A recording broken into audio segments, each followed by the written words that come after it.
여러분 안녕하십니까? 오늘은 27번부터 30번 강의 시작하도록 하겠습니다. 제가 이제 강의를 촬영해서 이 강의는요, 강의를 촬영을 해서 이제 유튜브에 올리고 유튜브 링크를 EBS 온라인 클래스에 걸어서 여러분들이 볼 수 있게끔 그런 식으로 송출을 하고 있는데, 제 친구가 이제 유튜브로 이걸 봤나 봐요. 제 친구가 오늘 카톡이 하나 왔더라고요. 인사를 너무 성의 없이 한다. 학생님들께 그러지 말라 이러셔서 제가 90도로 한번 인사하고 인사 오지게 받고 한번 하려 했는데 그냥 넘어갑시다. 예, 뭐 굳이 뭐 그런 것까지 신경 다 쓰면 일일이 그렇게 신경 다 쓰면 사람이 죽어요. 자 보겠습니다. 이제 이 37번부터 이제 죄송합니다. 27번부터 30번은요 이제 문학에 관한 수업인데, 이제 문학이래요. 현대 소설에 관한 소설 작품 문제인데요. 자, 현대 소설을 읽을 때에는 여러 가지 방법이 있는데, 자, 첫 번째 작가의 이름을 봅니다. 두 번째 작품의 제목을 봅니다. 자, 첫 번째, 그래서 작가를 알고 작가를 통해서 이 사람의 문학관이 대략적으로 어떤 식으로 이루어져 있는가를 체크하는 게 1번입니다. 근데 이 1번은 학생 여러분이 스스로 하기가 좀 힘들어요. 그래서 이런 식으로 그러니까 선생님과 수업을 통해서 하는 게 적절하고요. 그 다음에 2번은 제목인데요. 제목을 통해서 핵심 단어를 도출해낼 필요가 있습니다. 그럼 리기다 소나무 숲에 갔다가에서의 가장 핵심 단어는 뭘까요? 리기다 소나무 숲이죠. 여기서 도대체 뭘 하는 것인가에 대해서 생각을 해볼 필요가 있습니다. 자, 첫 번째 김현수 작가님은요, 가장 유명한 작품이라고 말하기는 좀 애매하고요. 제가 가장 좋아하는 작품 이름은요, 세계의 끝 여자친구라는 작품이 있습니다. 처음에 이 작품을 읽을 때는 이제 내 여자친구는 도대체 어디 있는가, 세계의 끝에 있나, 이런 심정으로 한번 읽어봤는데, 좀 읽고 나서 굉장히 뭉클해지는 작품이었습니다. 지금도 현존을 하셔서 지금도 엄청 작품 활동 많이 하시고 강연도 많이 다니시는 그런 분입니다. TV에서도 여러분들이 아마 봤을 거라 생각이 좀 듭니다. 김현수 작가님입니다. 근데 김현수 작가님의 문학관 같은 경우에는 이제 저번에 이야기했던 박완서님과 다르게 특별하게 거대한 무언가라고 하기에는 좀 애매한 부분들이 좀 있습니다. 보통 이제 사랑과 인간, 그러니까 되게 범위가 광범위합니다. 이게 하나로 6.25면 6.25 딱 그렇게 정해지기가 힘들고요. 사랑, 인간, 그 속에서의 갈등, 그것을 해결, 요런 식의 어떤 작가의 문학관이 있는데요. 이런 작가의 문학관들은 좀 많아요. 그래서 역으로 생각을 하면은 이 작가에 대해선 문학관은 그렇게 크게 중요하게 보기가 힘들다. 참고로 이 작가에 대해서 문학관, 문학 세계관, 문학 이런 거에 대해서 이런 거는요, 참고로 옛날 작가들에 한정돼서 이런 식으로 풉니다. 서정주라던가 소설에서 유명한 사람이 신경림이라던가 신경림 시인이죠. 채만식, 염상섭 이런 사람들 할 때 그렇게 많이 하셔야 되고요. 지금 이렇게 현대 작가들은 이 1번을 적용시키기가 좀 힘듭니다. 이건 넘어가시고 2번 제목에서 핵심 단어를 볼게요. 리기다 소나무 숲에 갔다가 뭘 했겠죠. 근데 아까 제가 이야기했잖아요. 사랑, 인간, 사랑을 통해서 생겨난 갈등, 그것에 대한 극복 이런 것들 했잖아요. 이 숲에 갔다가 뭘 했겠죠. 사랑과 관련된 어떤 것들을. 그러면은 자 보겠습니다. 이 작품 읽어보신 분 있어요? 처음에? 없으리라 생각이 듭니다. 저는 참고로 좀 읽어는 봤어요. 예전에 한번 읽어봤는데 사실 잘 기억이 안 나더라고요.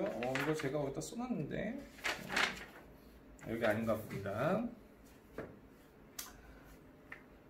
이 작품은요, 주인공이 있고요. 주인공 나가 있고요. 삼촌이 있습니다. 근데 이 삼촌이 사랑에 실패하고 나서 이제 여성과, 여기는 안 나오는데 동반 자살을 시도해요. 그러다 실패한 이후에 어떤 트라우마가 생겨나고 그것을 이제 극복하게 되는 그런 내용의 작품입니다. 그런데 이런 내용을 미리 알고 있으면, 다시 말하면은 문학 이 작품을 미리 알고 있으면 가장 베스트입니다. 문학을 풀 때 가장 좋은 건 1번 내가 그 작품을 읽었다, 혹은 공부를 제대로 했다. 이게 베스트 중에 베스트예요. 근데 문학이 너무 많아서 그러기가 현대문학은 특히 힘들어요. 그러면 어떻게 해야 되느냐? 자, 이제 스킬을 알려드리도록 하겠습니다. 자, 조금만 올려보면은 자, 꼭 읽어야 하는 부분부터 알려드리도록 하겠습니다. 사실 다 읽어야 돼요. 모르면 다 읽으셔야 됩니다. 자, 이전 줄거리 꼭 읽으셔야 됩니다. 이번 줄거리 꼭 읽으셔야 돼요. 자, 이전 줄거리는 뭘 이야기하냐면은 이 작품의 이 부분들을 그냥 읽으면 잘 이해가 안 돼요. 그래서 여러분들의 이해를 돕기 위해서 줄거리 전체적인 내용들을 이야기해 주는 겁니다. 뭐가 나와요? 자, 나가 나와요. 1인칭. 주인공일까 관찰자일까 이거는 의미 없어요. 그냥 1인칭이다 정도 하시고, 삼촌과 연락을 받고 멧돼지 사냥을 나갔다. 어디서 사냥을 했을까요? 리기다 소나무 숲에서 사냥을 했겠죠. 근데 사냥이 왜? 자, 볼게요. 삼촌은 물망초 카페 윤마담과의 사랑을 이루지 못했대요. 사실은 이게 진짜 소설을 읽으면요, 이런 내용이 나와요. 삼촌이 윤마담을 너무 사랑하는데 집안의 반대로 이제 헤어짐을 강요받습니다. 너무 좌절한 나머지 삼촌이 윤마담을 동반자살을 하자고 해요. 이런 건 좀 교육적이지 못해서 안 나오는 겁니다. 사실 그런 건 하면 안 되죠. 사랑에 실패했다고 동반자살을 하기에는 좀 그렇죠. 온 게 아니라 눈곱이 껴서 그렇습니다. 근데 이제 이 윤마담이 살려달라고 합니다. 자기는 살고 싶다 라고 하면서 그 이후에 삼촌이 이제 좀 정신이 조금 안 좋아지는 거죠. 안 좋아지겠죠. 네. 근데 그거를 다시 이제 극복해내가는 그런 내용. 여기서 아마 이 강의를 뭐 제대로 듣고 있는지 솔직히 모르겠습니다. 잘 듣고 있는지 제대로 듣고 있는지 뭐 판단하기도 힘들고 뭐 그렇긴 한데요. 혹시나도 한 명이라도 듣고 있으면은 한 명이라도 듣고 있으면은 좀 잘 들어줬으면 좋겠는 부분이 하나가, 제가 지금 말이 좀 횡설수설한데 그 자살 충동을 느끼는 학생들이 있는데 이제 제가 교사 생활을 꽤 길게 하면서 느낀 바로는 일단은 1번, 여러분들이 고등학교만 제대로 졸업하고 나서도 그 자살 충동에 대한 욕구가 굉장히 감소가 됩니다. 왜냐하면은 성인이 돼서 진정한 자유를 얻고 나면은 자신을 억압하고 있던 여러 요소들에서 해방될 수 있거든요. 단적인 예로 가정의 불화로 인해서 내가 그런 욕구가 있어. 그러면은 20살 되고 독립을 시작하면 됩니다. 일하면서. 물론 힘들겠죠. 그렇지만 물론 세상에 쉬운 일이 없어요. 여러분들, 제가 지금 이게 말하고 있는 게 쉬워 보여요? 지금 내가 지금 카메라 한번 돌려서 보여주고 싶은데요, 아무도 없어요. 지금 가끔 옆 복도에서 선생님들 지나가면서 이렇게 한 번씩 보시거든요. 미칠 것 같습니다. 어색해서. 쟤는 뭐 하는 거야? 이런 식으로 보시는 분들도 있지 않을까? 뭐 이런 생각이 좀 들기도 하고요. 두 번째로는 자살을 하면은 실제로 본인에게만 피해가 가는 게 아니라 주변 사람들에게 씻을 수 없는 상처를 주죠. 자살은 절대로 해서는 안 되겠습니다. 조금만 힘내기 바랍니다. 생각보다 세상이 좀 살만해요. 조금만 지나보면은 생각보다 살만합니다. 네, 그렇습니다. 그러니까 너무 힘들어하지 마시고, 네, 그랬으면 좋겠습니다. 어쨌든 계속 볼게요. 방황하던 삼촌은 사냥의 취미를 붙인데요. 사냥 해보신 분 계십니까? 저는 사냥 안 해봤습니다. 저는 총이라고는 이제 군대에 있을 때 K2, 네, 제가 좀 명사수였거든요. 방 쏘면 뭐 다 맞추는 그런 사람이었는데 진짜입니다. 예, 네, 진짜예요. 사냥의 취미를 붙이고 살아갑니다. 나와 삼촌 도락구 아저씨. 자, 이전 줄거리를 알아야 하는 이유 중에 하나가 이해에 도움이 된다 그랬죠. 등장인물이 누가 나와요? 나, 삼촌, 도락구 아저씨. 도락구가 뭘까요? 모르겠습니다. 넘어갈게요. 새끼를 거느린 어미 멧돼지와 리기다 소나무 숲에서 마주치는 사냥에 실패한다. 도락구 아저씨는 부상당한 삼촌을 업고 숲길을 걷는다. 자, 요거에서 중요한 부분이 사랑, 실패, 그 다음에 사냥을 했는데 누구를 보고 왔어요? 새끼를 거느린 어미 멧돼지. 자, 요것만 봤을 때에는 일단 여기만 봤을 때에는 뭘 떠올려야 하냐면 모성애를 떠올릴 수 있겠습니다. 당연히 모성애를 떠올릴 수 있겠죠. 그리고 일반적으로 저도 사냥을 하러 간 적은 없는데 어떻게 하는지 정도는 알고 있어요. 책에서 봤거든요. 개를 풉니다. 그 사냥개 있잖아요. 컹컹거리고 이게 깡깡깡 이렇게 우는 애들 말고 컹컹 막 이렇게 우는 애들 있잖아요. 그런 애들을 풀어요. 그런 애들을 풀어서 개들한테 이제 계속 쫓으라고 시켜서 힘을 뺍니다. 그래서 힘이 빠지면 총으로 쏴서 잡는 그런 시스템인데요. 확실히 100%인지 모르겠는데 이 작품에 보면은 개가 이제 그 어미 멧돼지의 새끼를 물어요. 그래서 그 어미 멧돼지가 그 새끼가 죽은 걸 알고 따라옵니다. 그 따라오는 과정에서 그 어미 멧돼지의 눈은 이미 죽음을 보고 있대요. 다시 말하면은 이 모성애가 너무 강력해서 새끼가 죽었을 때 어미도 죽음을 각오하고 있는 이 모습에 대해서 이런 것들을 보면서 이제 삼촌이 뭔가를 깨달아가는 그런 과정이 나오겠죠. 자, 보겠습니다. 자, 그 다음에 이제 이전 줄거리를 잘 보라 했죠. 그 다음에 여기 보시면 제가 좀 내리겠습니다. 요 중략이라고 나오는 부분이 있어요. 중략이라고 나오는 부분이 있습니다. 이 중략이라고 나오는 부분도 굉장히 중요합니다. 왜냐하면요, 중략 이후에 중요한 이야기가 나오거든요. 어디 시험 문제에 있어서 중요한 이야기. 자, 왜 그러는지 볼게요. 소설은 너무 길어요. 너무 긴데 소설로 문제를 내려면은 이것저것 알아야 할 부분이 그 부분에만 존재하지 않습니다. 여러 군데에 존재하거든요. 그러니까 부분 발췌를 해옵니다. 그러니까 다시 말해서 부분 발췌해온 이 부분들이 굉장히 중요한 부분들인데 특히 중략 이후에 거의 시험 문제에 있어서의 핵심을 본다고 하시면 나온다고 보시면 되겠습니다. 자, 그래서 잠깐만 하기 전에 다음 장 좀 넘길게요. 자, 30번 보세요. 30번의 이 보기도 별표 하나 치셔야 됩니다. 자, 이거는요, 문학이 쉬워지는 이유 중에 하나가 바로 이런 유형입니다. 자, 볼게요.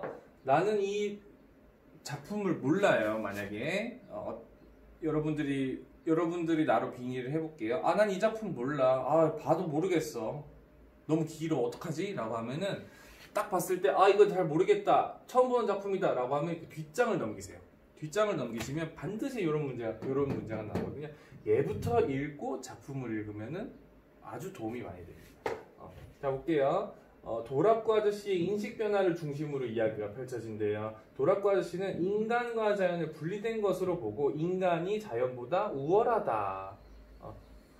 자연을 도구로서 같이 만지는 타자로 대했었대요. 그런데 사냥 중 읽어보면 아시겠지만 어미 멧돼지를 잡기 위해 새끼 멧돼지를 이용하거든요. 그 행동이 잘못되었다는 걸 깨달아요.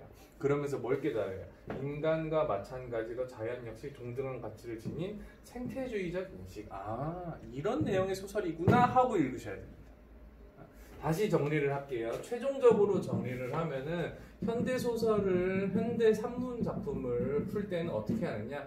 꼭 봐야 할 것이 세 가지가 있다. 꼭 봐야 할 것이 첫 번째, 이전 줄거리다. 이전 줄거리에서 무엇을 봐야 하는가? 인물들이 누가 나오는지, 전체적인 작품의 플롯은 어떻게 되어 있는지, 스토리, 간단하게 말하면 스토리 구성입니다. 어떻게 나와 있는지 그걸 보셔야 됩니다. 두 번째로는 중략이 있는지를 보셔야 됩니다. 중략이 있는지를 보시고 중략 이후가 중요하다. 중략 이후가 중요하다라는 점을 좀 여러분들이 알고 계셔야 되겠습니다. 마지막으로 3점짜리 보기, 3점짜리의 거의 3점짜리입니다. 아닌 경우도 있는 상황이 3점짜리입니다. 이 3점짜리의 보기를 먼저 읽어라. 라는 뜻입니다. 요게 가장 중요한 스킬입니다. 요 스킬, 현대산문은 이렇게 스킬을 썼습니다. 다만 이 보기는요, 요 보기 같은 경우에는 지금은 쉬운데 3학년 때는 어려운 내용들이 나와요. 그래서 3점이에요. 지금은 뭔 말인지 알겠죠? 도락과 아저씨는 자연을 자기보다 아래로 봤는데 그 새끼 멧돼지와 어미 멧돼지의 그 상황을 보고 자연과 인간은 동등하다라는 생태주의자, 자연은 소중한 것이요 라는 뜻입니다. 생태주의는 자연은 소중한 것이요. 이것도 스킬 알겠죠? 자, 작품 본문 다시 들어가겠습니다. 앞쪽 볼게요. 숲속은 서늘했다. 묘한 침묵이 숲을 가득 메우고 있었다. 꾸쭉꾸쭉 다 안 읽고 슥슥 넘어갑니다. 일단 산이 이렇게 있어요. 근데 자 볼게요. 리기다 숲을 지나는 동안 내 마음속에는 궁금증이 일었다. 감정 정리를 하는지 삼촌의 만담도 더 이상 이어지지 않았다. 그냥 하나하나씩 체크해 가면서 보겠습니다. 삼촌의 만담 같은 경우에는 삼촌이 좀 유쾌한 성격인가 봐요. 성격이 드러나죠. 성격이 유추가 가능하죠. 근데 왜 안 죽였어요? 아저씨도 쏠 수 있잖아요. 근데 딴소리를 했어요. 자, 요거 보세요. 호식이가 새끼 관절을 물고 늘어진 모양이에요. 이 호식이가 뭐예요? 영물이라고 되어 있는데 개입니다, 개. 그러니까 다시 말해서 어미 멧돼지를 사냥하는 개가요, 누굴 문 거예요? 새끼를 문 거예요. 새끼를 물어요. 자, 밑으로 좀만 내리겠습니다. 자, 조금 전 삼촌이 말했다. 조금 전까지 사랑이 어쩌네, 수면제가 어쩌네. 여기서 유추할 수 있는 부분 중 아까 제가 슬쩍 이야기한 건데 사랑 때문에 수면제 먹고 자살 시도를 하거든요. 네, 그렇습니다. 여러분들 혹시 뭐 그런 마음 가지고 있는 사람이면 하지 마세요. 삼촌이 주인 닮아 어디로 부러졌는지 오른쪽 뒷발을 껑충껑충 뛰어가는 영물이라고 그랬어요. 근데 만담을 시작할 모양의 삼촌 가슴속은 암만 해도 푸른색인가 보다. 왜 푸른색이에요? 물망초 카페 윤마담이잖아요. 물망초가 파란색 꽃입니다. 하지만 그건 암수라. 자, 밑에 암수라는 부분 속임수라고 되어 있죠. 자, 자, 여기 보시면 이런 말이 나와요. 해수구제를 했어요. 해수구제. 그러니까 도락구 아저씨는요, 도람프라고 할 뻔했습니다. 이 아저씨는 해수구제를 했어요. 그래서 해수구제가 뭐냐면은 밑에 나와 있는데 해로운 짐승을 몰아내어 없앰. 다시 말하면 멧돼지 잡으러 다니는 사냥꾼이었다는 소리죠. 그래서 엄청 큰 애가 있었대요. 근데 한 번은 얼마나 대단하든지 새끼를 몰고 다니면서 소나기 사이로 모래알 빠지듯 모리꾼 사이로 잘도 피하는 놈이 있어요. 엄청 큰 대형 멧돼지였는데 얘가 새끼를 몰고 다니면서 사냥꾼들의 추적에 도망 다녔대요. 자, 좀 내려볼게요. 그래서 어떻게 했냐면은 화가 난 거야. 그래서 화가 났는데 뭐 했냐면 그래서 새끼를 죽였대요. 보이는 족족 쏴 죽였대요. 여기 보시면 새끼들 등에 줄이 쫙쫙 그어져 있대. 태어난 지 얼마 안 됐다는 뜻입니다. 그러니까 이제 뭐 멧돼지가 뭐 해로운 동물 이런 식으로 했지만 어쨌든 생물은 생물이니까 어떤 드라마에 보면 뭐 암세포도 생명이라고 했었잖아요. 근데 난 그건 좀 개소리인 것 같고요. 예, 요거는 이제 새끼를 죽였다고 합니다. 그러니까 새끼만 5마리를 죽였대요.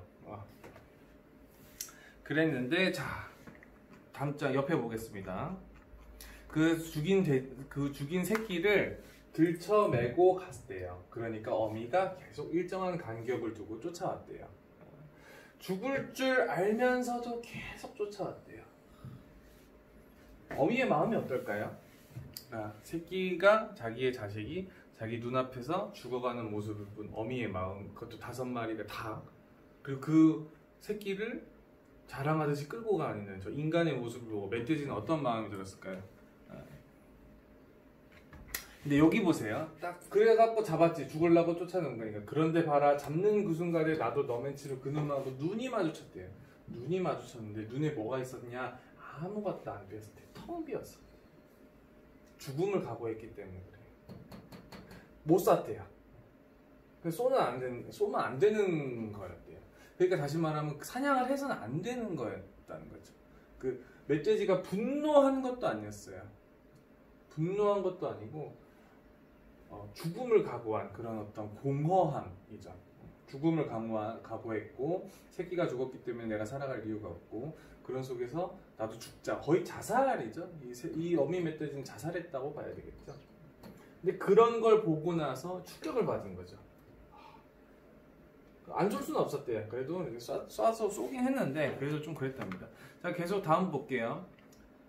그런 큰 멧돼지를 잡았으니까 마을에서 영웅 대접을 받았대요. 영웅 대접을 받았는데 깨달았대요. 뭘 깨달았대? 잘못했다. 뭘? 총을 쏘면 안 된다. 자, 앞에 뒷장 잠깐 보겠습니다. 30번 보기처럼 뭐예요? 자연을 인간의 도구로서 인식하던 가치관이 어떻게 된 거예요? 가치관이 전환한 거죠. 가치관이 전환을 한 거죠. 어떻게 보면 성장했다라고 볼 수 있겠습니다. 어떻게 보면 성장소설로도 좀 볼 수 있을 것 같아요. 근데 아저씨라서 성장소설이라고 보기엔 좀 뻑적지근하죠. 예. 자, 계속 보겠습니다. 잘못했다. 아무리 해도 총을 쏘면 안 되겠다. 이런 생각이 머릿속에 떠나지 않았다라는 겁니다.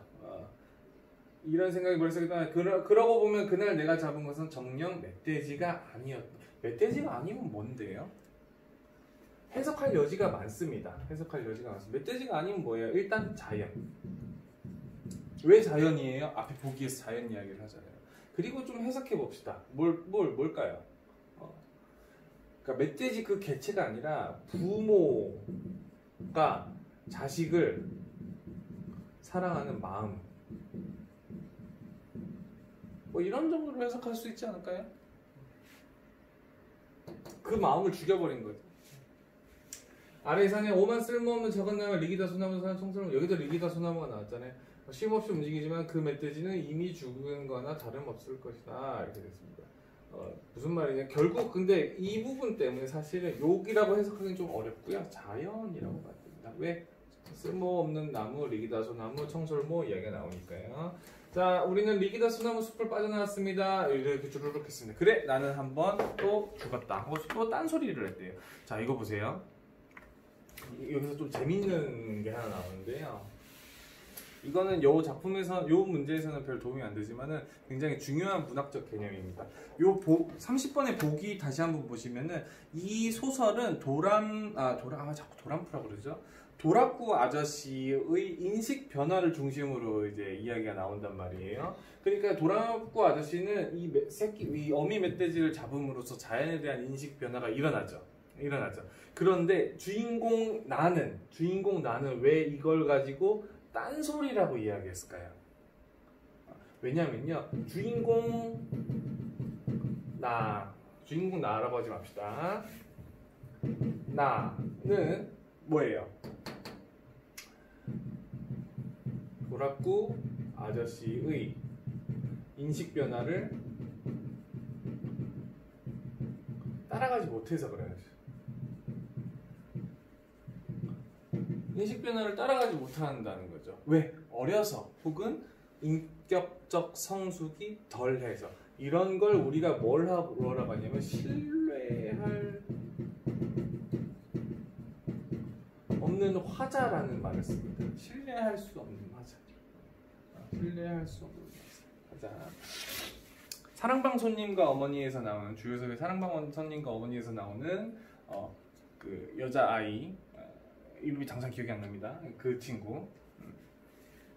그 다음에 김유정의 봄봄 이런 데서 나오는 신뢰할 수 없는. 그러니까 그럼 결국 이 소설의 시점은 뭐예요? 1인칭 관찰자 시점이죠. 이 부분만 봤을 때 이해가 돼요? 이건 주인공이 아니고 진짜 주인공 누구예요? 도라쿠 계속 보겠습니다. 저 봐라 리기다 중약 이후부터 중요하다 그랬죠. 저 봐라 리기다 소나무도 있고 직박구리도 있다. 절에 다 살아가고 있는 거라. 산 것들 절에 자 밑줄 쳐볼까요? 산 것들 절에 살아가는 것이 산 것들 절에 살아가게 하는 일이 얼마나 용기 있는 일인가 나는 그때 다 깨달았다. 자연의 위대함을 깨달았다는 거죠. 물론 그 밑에 줄 보시면은 짐승들 쏴 죽인 것도 용기가 있어서가 아니라 나하고 마누라하고 애새끼들 먹고 살아야 한다는 것을 그때 알게 된 거지. 그러니까 짐승 쏴 죽인 것도 내가 용기 있어서 그런 게 아니라 먹고 살아야 한다. 먹고 산다는 건 자연의 일부죠. 그러니까 이 자연의 위대함을 보면서 내가 한 일이 자연을 이기는 게 아니라 자연의 법칙에 따르는 일이었다라는 거를 이 도락과 아저씨가 깨닫는 거예요. 무슨 말인지 이해됩니까? 네. 안 써도 되죠? 예. 자, 삼촌을 등에 입은 밑에 넘어가서 아저씨는 지친 기색도 없이 눈 쌓인 산길을 걸어 내려갔다. 내가 네 삼촌을 왜 좋아하는지 아나? 좋은 말 쌍대니까 그러는 거 아니라요. 아니라요. 어디 사투리인지는 잘 모르겠어.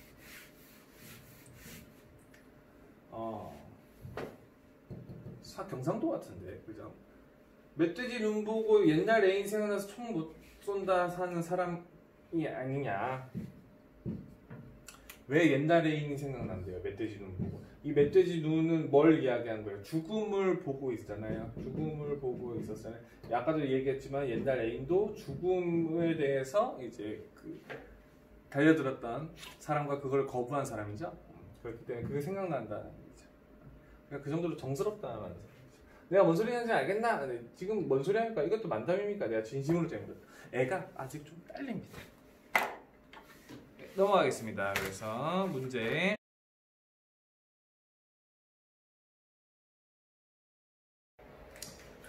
네, 안녕하십니까. 이어서 제가 이게 방송이 노트북 배터리가 다 돼서 본문을 하고 방송이 한번 끊겼는데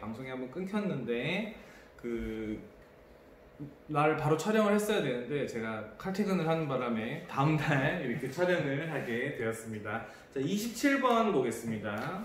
문제 27번. 자, 윗글의 서술상의 특징으로 가장 적절한 것은? 자, 이렇게 봤을 때 자, 윗글의 서술상의 특징으로 가장 적절한 것은, 자, 하나하나 좀 보겠습니다. 자, 1번 빈번하게 장면을 전환하고 있다라고 되어 있는데, 장면을 전환하려면은 공간이나 혹은 시간 이런 것들이 지속적인 이동이 필요합니다. 이런 것들이 이동을 하면서 사건을 속도감 있게 전개를 해야 되는데 그런 게 안 나와 있고, 지금 숲에서 멧돼지 사냥하고 있는 모습이 나왔으니까 1번은 아니고요. 자, 2번 인물의 회상을 통해 과거와 현재를 매개하는 경험을 전달하고 있다. 어떤 인물의, 도락구 아저씨라는 인물의 어떤 회상을, 멧돼지를 잡는 그 장면을, 그 사건을 회상하면서 멧돼지를 과거에도 잡고 현재에도 잡는 이 매개하는 경험을 전달하고 있는 게, 그래서 2번이 적절하고요.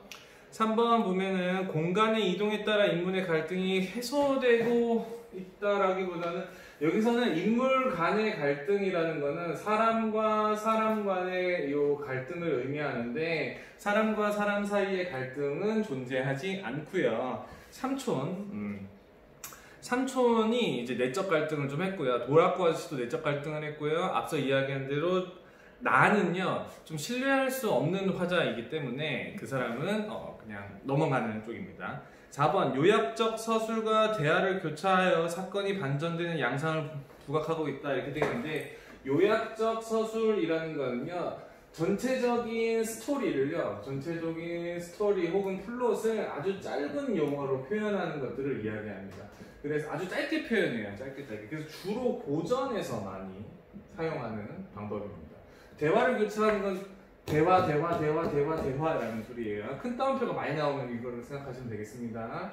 사건 반전도 아니고요. 자, 5번 인물의 내면 심리를 묘사를 통해 현실에 대한 부정적 인식을 보여주고 있다, 이렇게 되어 있는데 현실에 대한 부정적 인식이라고 보기가 좀 어렵죠.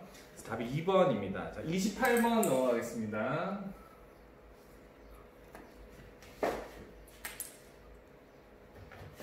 자, 28번은 윗글에서 알 수 있는 내용으로 가장 적절한 것은 자, 1번 삼촌은 나에게 사랑에 관한 자신의 이야기를 들려주었어요. 누구? 물망초 카페 마담 이름은 윤마담이죠. 자, 2번 사냥에 동행한 역견 호식이가 자신을 닮아서 영불이 아니라 멧돼지를 사냥할 때 누구를 잡았다는 거예요? 새끼를 물었다는 거예요. 그런 점에서 이제 적절하지 않고요. 그래서 답이 2번입니다. 자, 3번 도락과에서는 사람들에게 능력을 받았던 뛰어난 사냥꾼 맞고요. 부상당한 삼촌을 지금 등에 업고 있는 상황입니다. 등에 업은 상황에서 주인공 나와 이야기를 하고 있는데, 앞서 이야기했듯이 여기서의 주인공은 나라고 보기가 힘들고요. 도라쿠 아저씨가 주인공으로 봐야 되겠죠. 그럼 1인칭 시점이 어떻게 될까요? 1인칭 관찰자 시점으로 봐야 되겠죠. 자, 5번 도라쿠 아저씨는 삼촌이 옛 A 생각이 나서 멧돼지에게 총을 쏘지 못한 심정을 이해했습니다. 자, 그래서 답이 2번이 되겠습니다. 자, 29번 넘어가겠습니다.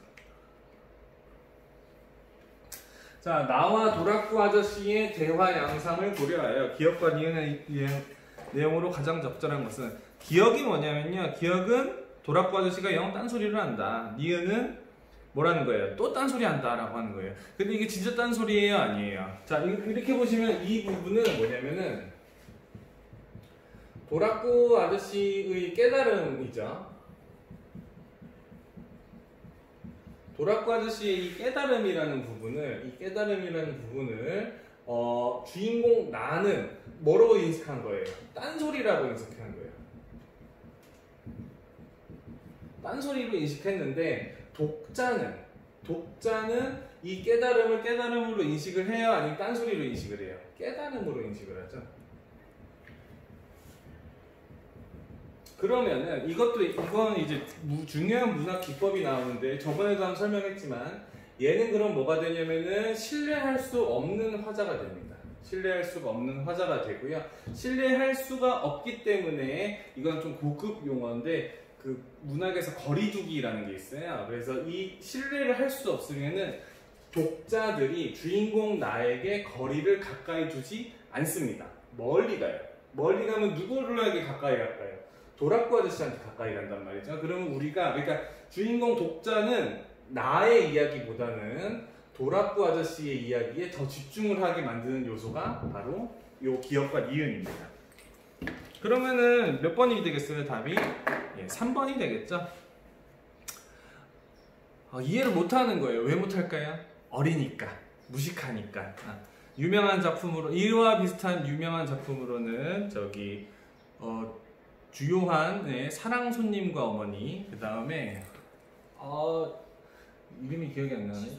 채만식의 치숙이죠. 네, 채만식의 치숙. 그 다음에 김유정의 봄봄, 이런 소설들이 대표적으로 이런 걸 사용합니다. 그런 것들은 많이 나왔기 때문에 이제 그 방식을 설명하는 문제가, 이 29번은 그냥 이렇게 간단하게 나오지만, 이게 고등학교 3학년이 올라가게 되면 이제 거리두기라던가 신뢰할 수 없는 화자라던가 글을 통해서 작가가 의도한 바, 이런 것들이 등장을 하겠죠. 지금 고1이니까 안 나오고요. 고2에 문학이라는 단어를 배우는데, 그때 그걸 배우고 나면은 고3 때 모의고사 나옵니다.